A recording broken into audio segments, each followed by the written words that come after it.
নমস্কার। পুতুল পুরাণে আপনাদের সবাইকে স্বাগত জানাই। আরও একটি পর্বে এসে হাজির হয়ে গেছি। আপনারা প্রতিটি পর্বেই নানান সব ঐতিহাসিক, পৌরাণিক, সামাজিক, বিস্ময়কর সব ঘটনার কথা শুনছেন। সুতরাং এইসব ঘটনা শুনতে হলে অবশ্যই পুতুল পুরাণের সঙ্গে থাকতে হবে। প্রতি রবিবার আমরা আপনাদের কাছে এসে হাজির হই।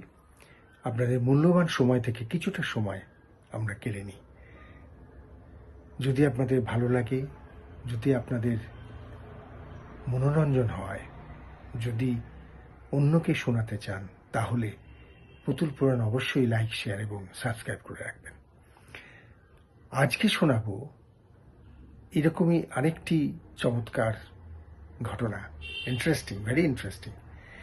3 শতাব্দীর জীবিত মানুষ, মানে 3 শতাব্দী ধরে যে মানুষ জীবিত রয়েছেন, ছিলেন আর কি, তার কথা শোনাবো।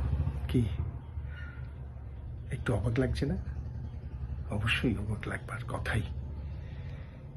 ফ্রান্সের জিন থিয়াচুর, ফ্রান্সের এই ব্যক্তি জিন থিয়াচুর 3 শতাব্দীর জীবিত মানুষ হিসেবে বিশ্বে বিখ্যাত হয়ে আছেন।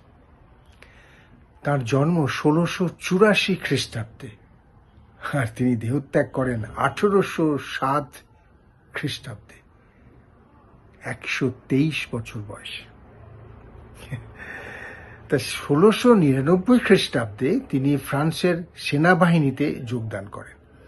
সে সময় ফ্রান্স এবং হল্যান্ডের মধ্যে তুমুল যুদ্ধ লেগে যায়। জিন কিন্তু অসম সাহসিকতার সঙ্গে লড়াই করতে থাকেন। 1777 খ্রিস্টাব্দে চতুর্দশ লুই শতবর্ষীয় এই জিন থিয়েরেকে সম্মানসূচক ক্যাপ্টেন পদে স্থানাভিষিক্ত করেন এবং সেনাবাহিনীতে সক্রিয় অংশগ্রহণ করার জন্য তিনি তার থেকে নিবৃত্ত করেন, যেহেতু বয়স হয়েছে। কিন্তু জিন প্যারিসে সেনাবাহিনীর সঙ্গেই থেকে যান। তার তো একটা লড়াই করার নেশা, এমনকি যুদ্ধে তিনি অংশও নিতে থাকেন। ওই যে লড়াই করার নেশা। 1802 খ্রিস্টাব্দে নেপোলিয়ন যখন শুনলেন 118 বর্ষীয় এক ব্যক্তি সেনাবাহিনীতে যুক্ত আছেন, তিনি তখন কি করলেন? তিনি এই জিনের পেনশন চালু করলেন, 1500 ফ্রাউক। এই 1500 ফ্রাউক দিয়ে তার পেনশন শুরু হলো।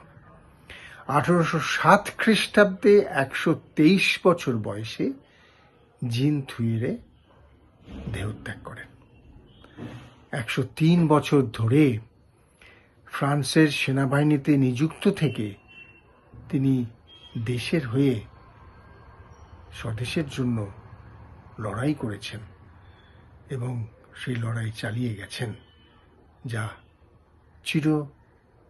চিরকালের জন্য পৃথিবীর ইতিহাসে লিপিবদ্ধ হয়ে রয়েছে।